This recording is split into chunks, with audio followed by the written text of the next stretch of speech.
Heading into 2025, the Steam Deck continues to be a fantastic piece of kit for even playing modern RPGs. Here's some of my more recent RPG recommendations.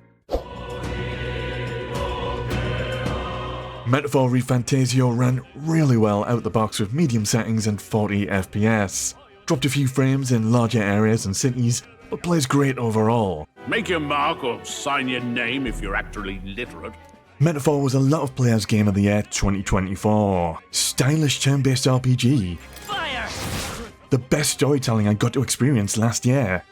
It's a mature story, actual good politics with different factions fighting over a kingdom's throne. Who shall take the throne? Highly recommended. Hogwarts Legacy, I like to run this at medium settings, and due to some optimization issues, Hogwarts Legacy actually runs better on my Steam Deck than it does on my PC. In my opinion, what Hogwarts Legacy does best is provide the Hogwarts experience. Go shopping for your school supplies and let an old man measure your wand. 10.5 inches? You might do.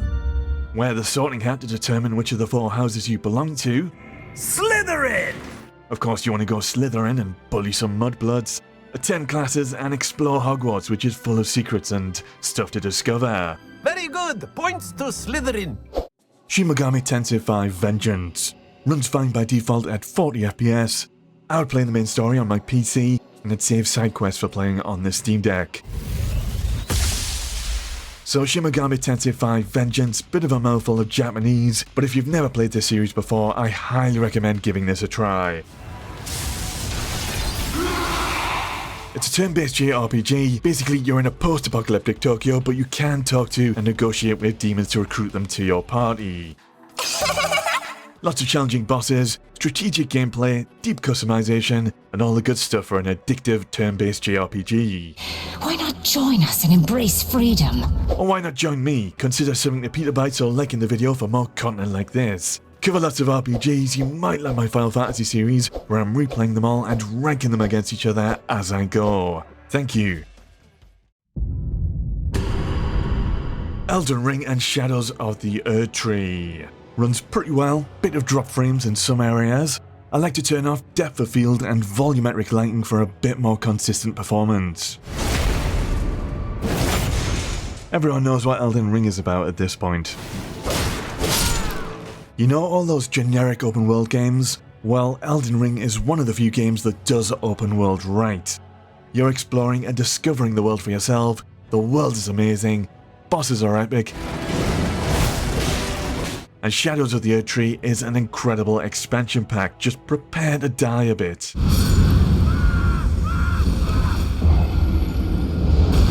The atmosphere, environments and vistas are incredible, and it's insane we can experience this on a handheld with the Steam Deck. This was my personal Game of the Year 2022, so pretty fantastic. And speaking of Game of the Year, 2023's for me was Baldur's Gate 3. It's one of the more challenging RPGs to run on my list. You're hard to please, aren't you? You're looking at low to medium settings, and Act 3 is a bit harder to run, but worth it. Baldur's Gate 3 is about as RPG as you can get. In multiplayer, it's almost like playing tabletop Dungeons & Dragons. Well, I mean, it's set in the D&D universe, but you have to really be in sync, communicate, and work together like in the tabletop. Are you not entertained? You don't need to have played the previous games, jump straight in with number 3. Brilliant storytelling and characters you'll care about. I'm sure we'll get along perfectly well. And a strong sense of agency. You'll make decisions that will drastically change the story. Fortune favours our bellies. Final Fantasy VII Remake. One of those games that won't let you play in the Steam Deck's native resolution. I had to go down to 720p. Medium settings, runs fine. I get some frame drops in busy areas and towns. I like to reduce the number of NPCs in the options to help with that. Don't I know it? If you played the original game, you'll get a lot more out of this quote remake, but newcomers can easily enjoy this too. Nice to meet you again. Again, huh? It's a bit more action-based, but still has pseudo-turn-based elements like pausing combat to give out orders to your party members.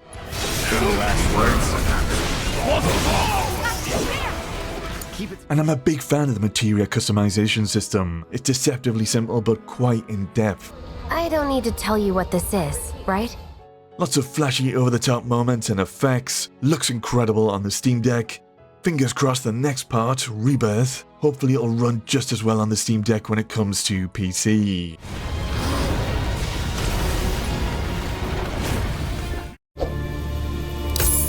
Last Epoch. This is a more recent isometric ARPG. Usually play these kind of games with keyboard and mouse, but this is designed with the option of controller. Little lacking in endgame, but had a great time. Lots of big milestone bosses. Customization systems are in-depth, but at the same time, it's easy to come up with a viable build. I played a Necromancer and had a blast with my undead armies. I mentioned this before, there's a really cool unique feature. You have to choose between two factions. One lets you focus on trading and an auction house, while the other gets you access to bounties and more loot, so you get to tailor the game to your preferred playstyle. You have to go back. Cyberpunk 2077 and Phantom Liberty. After a disastrous launch, Cyberpunk 2077 is now pretty fantastic and runs decent on medium settings. Kind of crazy driving through Night City on a handheld. Amen to that. So Cyberpunk 2077 is a futuristic RPG set in Night City. You play as the mercenary V in a world of corporate greed, advanced technology and gang warfare. Gonna be a game to remember. Phantom Liberty is an expansion pack that complements Cyberpunk quite well and is worth checking out too. If you are returning for just Phantom Liberty, I like that you can make a new character and just start out in this expansion. Keanu Reeves as Johnny Silverhand with all the banter. How many fingers am I holding up? We've also got Idris Elba playing Solomon Reed. As for me, my name's Reed. These two actors bring their presence and really level up the whole story experience. Sea of Stars is a retro-inspired 2D RPG with some pretty incredible pixel art and animations. This is about two children, Valia and Zale. They're training at Zenith Academy in the art of sun and moon magic to eventually defeat an evil Fleshmancer. Little bit of a slow start training at the academy, but the story grew on me as you journey through this world and are accompanied by alchemists, ninjas and even a warrior cook. Sea of Stars' retro soundtrack is another standout feature. The game ticks all the boxes you want for a quality turn-based RPG. It is perfect for the Steam Deck. Persona 3 Reload is a faithful remake of the PlayStation 2 classic, with just the right amount of additions and quality of life changes. Ran pretty great for me on the Steam Deck. This is a turn-based JRPG that still holds up today with a brilliant story, and 3 has my personal favourite cast of characters across the entire Persona series. Never fear, the heroes are here. Basically, there's 2 sides to Persona 3. You go to school and hang out during the day, then hunt shadow monsters at night, during the dark hour. A time period hidden between one day and the next. One addition to this Reload version of the game is the Thurgy system, which allows for over-the-top special attacks unique to each character. Love them, and I can't imagine Persona 3 without Thurgies now. Highly recommend P3 Reload. Caster, let's do it! There you have some of my modern RPG recommendations for the Steam Deck. I'll be continuing to play all the RPGs in 2025 and testing them on the Steam Deck where possible. Have a good one.